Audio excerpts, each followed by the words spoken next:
Do you like the open road? Do you like simple games? Do you like simple games about the open road? If the answer is yes, check out my review of Retro Highway. Coming up next on Mumbles. No, slow down.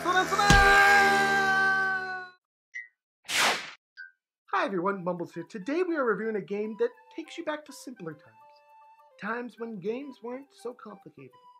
Times when you were just happy to be playing something. Today we're reviewing Retro Highway, which really is a blast from the past. But before we get into that blast from the past, I do have to ask if you could blast my subscribe button. I'd really appreciate it so much because, it helps me shoot up those YouTube charts, all that good stuff. Hit the like button too, feeling froggy, do all that stuff, and thank you guys all so much for the support. Now, let's feel froggy and get into this review. And to do that, we're going to start with the actual description of this game. The description for this game reads, hit the retro highway and return to the days of 16-bit blasting processing and pure arcade fun. Retro Highway is a throwback game aiming to combine the accessibility of modern titles with the high-skill challenge and charming aesthetics of old. Experience high-octane old-school action on your console in 60 FPS. Complete daring challenges and compete with your friends or the whole world for the highest score. Explore 6 unique environments ranging from a hot desert freeway to a futuristic moon base. Customize your playstyle by choosing from a diverse garage of 10+ bikes and upgrading various power-ups. Embrace the nostalgic rush caused by stylized pixel art visuals and a chiptune soundtrack. At the time of this review, this game is available for $5.99 on Nintendo Switch and other systems. Let's move on to my gameplay section. This is one of the easiest games I've reviewed recently. What is this game? You're on a motorcycle, you're riding that motorcycle, and you swerve your motorcycle back and forth to avoid things. Along the way, you will come across, various ramp cars and trucks and things that you can jump on. And then when you go to land, you can land on the hoods of cars and stuff to increase that style or score, or whatever they want to call it, to just keep doing that thing and get more points. And that's the game.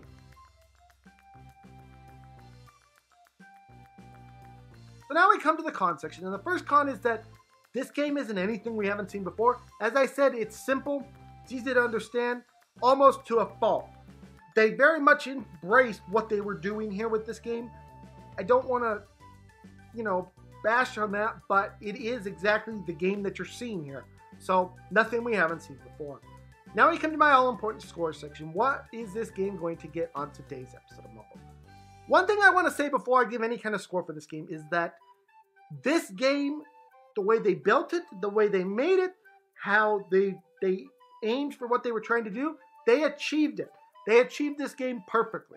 If you're someone that likes games like this, get it. It's polished, it's fantastic, and it's fun.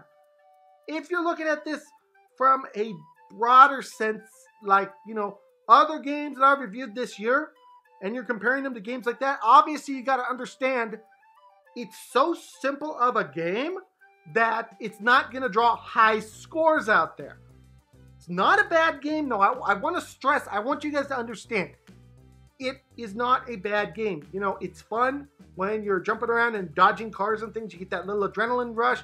You get to upgrade bikes. You get to score higher. You try to beat your high scores and stuff. That's very fun.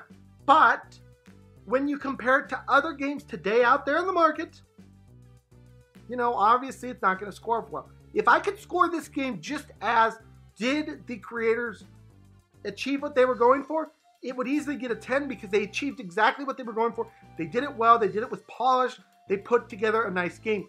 But if I'm looking at this game from a standard of that's all this game does, what other games came out there in the market? Zelda, all that stuff. If you're comparing it to games like that, obviously this game has to get a lower score.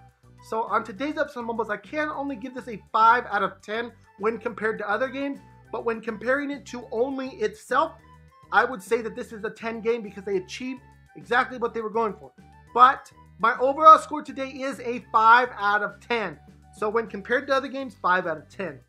Let me know what your guys' thoughts are. Do you think that's a fair score? What do you guys think? I'm always tweaking and changing to how I do things. So let me know what your thoughts are in the comments below.